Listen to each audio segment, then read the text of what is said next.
Oh hey guys, how you doing? Just a quick video from me. So I've kind of figured out a few ways you can kind of power level in Season of Discovery, and you can kind of do these by yourself. So at the moment you may notice there are a lot of incursions.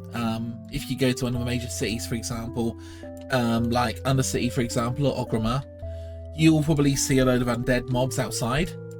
Now the cool thing about these mobs is they run really slowly, and they drop quite a lot of XP, so again, they're pretty easy to farm.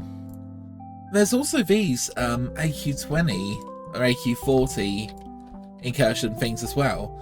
Now the thing is about these guys are elites, so if you can kind of take them down, then you get a lot of experience. For example, I just got 822 experience just by killing that little bug there. So this is about 7 or 8 times what you would usually get. Now, I'm just going to pull this guy as well and kind of explain how you can do this, especially if you're a caster. Might be a bit more tricky if you are a warrior or a rogue, but there are various things you can do to make your character really powerful. Now, the first thing is when you start your character, you're going to be able to buy all of the runes for 1 copper each at the moment, and you can actually pick up all these things either from a major city or from your starting position to whatever you want. Now, secondly, again, if you are leveling an alt and you've got a bit of disposable income, there are a lot of very cool items on the auction house which you can buy. For example, I believe there's a level 10 helmet, which is grey, but nevertheless, if you buy that off the auction house or something, then it allows you to put a head slot rune in straight away, so that's really powerful. The other thing that I've got for my character, because I'm a mage, I've gone for short staff. Now the awesome thing is about this, it's got 65 spell power on it, and the other really cool thing is it's not soulbound because it is a sort of really basic item. So what this basically means is I can use it to level and then I can resell it. Now I paid about 80 gold for this item, but as far as I'm concerned it's worth every penny because it's made me so much more powerful, and you know, 65 spell damage is quite a lot. And then of course it enables me to kill the mobs around here, which are kind of elite. So let's go for this guy. I could not do this before I bought my item, by the way, so yeah, it literally is the item that's enabling me to sort of kill these guys. But yeah, I mean, oh, for God's sake.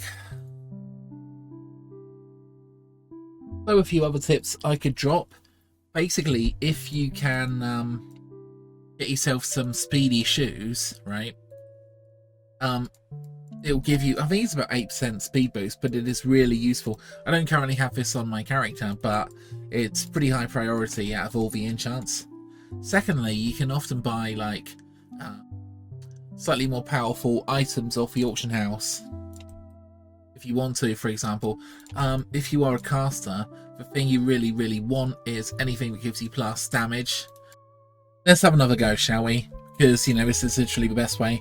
So, okay, I suppose pull the mobs away as far as you can, because, you know, they can chain pull occasionally.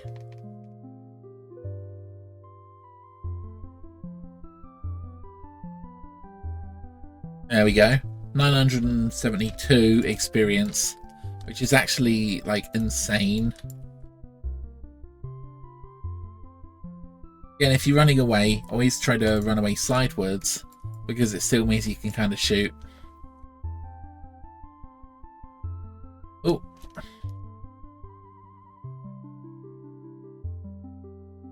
You can also wait for cooldowns if you want to. Dude, nice. Okay, here we go.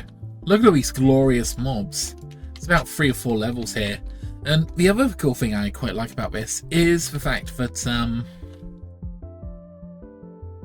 basically this will keep you going for a long time, because you've got like mobs that are level 12 all the way up to level 20, so there's quite a lot of decent mobs here to sort of power level you up.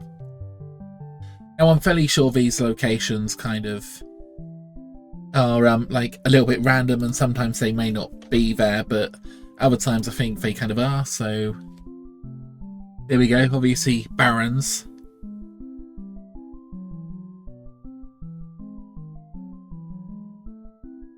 Alas. Now these are the big crystals. There are other kinds of crystals and things in the game which you can kind of... Benaris. Goro Crater. Obviously these are kind of level specific for your various characters. Thousand Needles might be quite interesting actually. Might have to go to Thousand Needles after I'm done here. Philippus. And then of course we have Darkshore as well. Like I say, there are other kinds of incursions in the game, so yep, do keep an eye out for that. And yeah, I hope you found the video useful. Let me know in the comments what your tips are for leveling, and yeah, speak to you guys soon.